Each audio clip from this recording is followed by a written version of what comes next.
प्रबल वर्षा संभावना विस्तार पाइबनी अधा ओडिशा।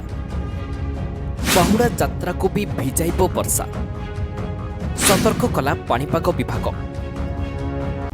श्रीगुंडीचा भली बाहुडा यात्रा को भी भिजाइब वर्षा, कारण बंगोपसागर में घूर्णिबलय सक्रिय रही।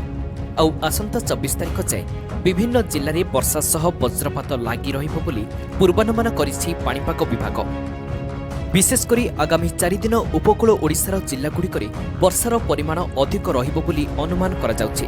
जगतसिंहपुर, केन्द्रापड़ा, कटक, ढेंकानाल, जाजपुर, मयूरभंज, केन्दुझर और सुंदरगढ़ जिले में प्रबल वर्षा होईपारे। सेहीपरि बिजुली घड़घड़ी सह 30 ରୁ 40 किलोमीटर पवन बहिबा नहीं 12 जिला को येलो अलर्ट जारी होईछि।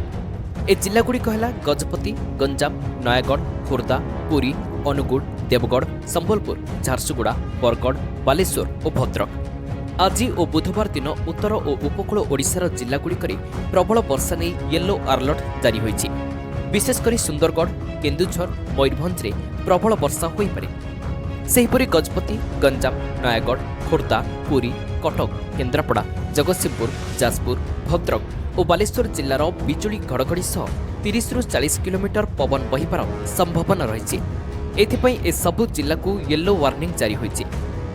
पाणीपाग विभागर सतर्कता को दृष्टि रखी अनावश्यक भावे घर बाहर को न जिबा, वज्रपात समय गछ तले आश्रय न नेबा एवं स्थानीय प्रशासनर परामर्श मानिबाकू अनुरोध करा जायछि। Bureau report, Odisha news now. दयाकरी आम चैनल को लाइक, शेयर एवं सब्सक्राइब करंतु।